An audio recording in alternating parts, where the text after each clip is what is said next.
నా ప్రియమైన బిడ్డ, నా మాటలు జాగ్రత్తగా ఆలకించుము. నేను ఎన్నిసార్లు చెప్పినా నీవు అర్థము చేసుకోవడం లేదు. ఎందుకని అజాగ్రత్తగా ఉంటున్నావు? అలా ఉండకూడదు. నీకోసమే కదా పరలోకమును వీడి భూలోకమునకు వచ్చాను. నిన్ను రక్షించడానికి. నీవు పాపములో పడకుండా ఉండాలని, నన్ను శోధించిన సాతాను నిన్ను శోధించకుండా ఉండాలని, నీవు పరలోక రాజ్యము చేరాలని, నా యొద్ద నీవు ఉండాలని నేను నీకోసము ఈ మాటలు చెబుతున్నాను. నీవు చేసిన పాపముల కొరకు మీకు విడుదల కలుగచేయాలని, విముక్తి కలుగచేయాలని. నీవు ఎన్ని పాపాలు చేసిన, మోసాలు చేసిన, అబద్ధాలు ఆడినా, దొంగతనం చేసిన, వ్యభిచారం చేసిన ఎదుటివానిది ఆశించకూడదని ఎన్నిసార్లు చెప్పాను. నీవు స్వార్థము కోసము అసూయతో, ద్వేషముతో, కుట్రతో, కుతంత్రాలతో, కపట వేషధారి వలె ఉన్నా నేను నిన్ను పరలోక రాజ్యములో చేర్చాలని నా ఆశ కోరిక కాబట్టి నీ పాపము మానుకో. నేను కుంటి వారిని నడిపించాను, బాగుచేశాను, గ్రుడ్డివారికి చూపును దయచేశాను, రోగులను స్వస్థపరిచాను,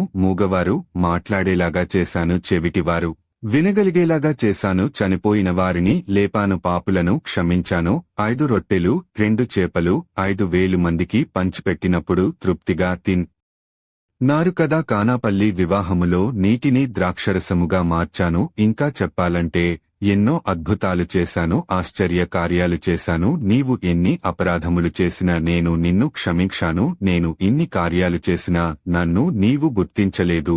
నీవు నన్ను అధికారుల ముందు దోషిగా నిలబెట్టావు, కొరడాలతో కొట్టావు, నా ముఖము మీద ఉమ్ము వేశావు, పిడికేళ్లు గుద్దులు గుద్దావు, గడ్డం పట్టుకుని లాగావు, సిలువ భుజం మీద మోపి కొరడాలతో కొట్టుకుంటూ గొల్గతా స్థలానికి తీసుకెళ్లావు, సిలువు వేశావు, బల్లముతో పొడిచావు, వస్త్రాలు చీల్చి సీట్లు వేసి పంచుకున్నావు. నాకు దాహం అయితే చేదు సెరకను ఇచ్చావు, సిలువ పైన చనిపోయాను, నన్ను సమాధి చేశారు. నేను చెప్పినట్లుగా 3వ దినమున సమాధి నుండి లేశాను, పునరుత్థానము చెందాను. 40 రోజులు అందరికీ కనిపించి పరలోకమునకు వెళ్లాను. అయినా నిన్ను క్షమిస్తున్నాను. ఇప్పటికైనా నా బిడ్డగా మారు, హృదయ పరివర్తనము చెంది మనస్స మార్చుకుని బాప్తిసం పొందుకో. నీవు చనిపోయాక సమాధి చేస్తారు కదా, నీవు కూడా పునరుత్థానము చెందుతావు. నీవు నాతో కూడా పరలోకములో ఉండాలని ఈ మాటలో నీకు చెబుతున్నాను. నా రాజ్యములో ఆకలి దప్పికలు ఉండవు, సంతోషము, ఆనందము ఉంటుంది. భూలోకములో అందరూ సమానులే, నా పరలోక రాజ్యములో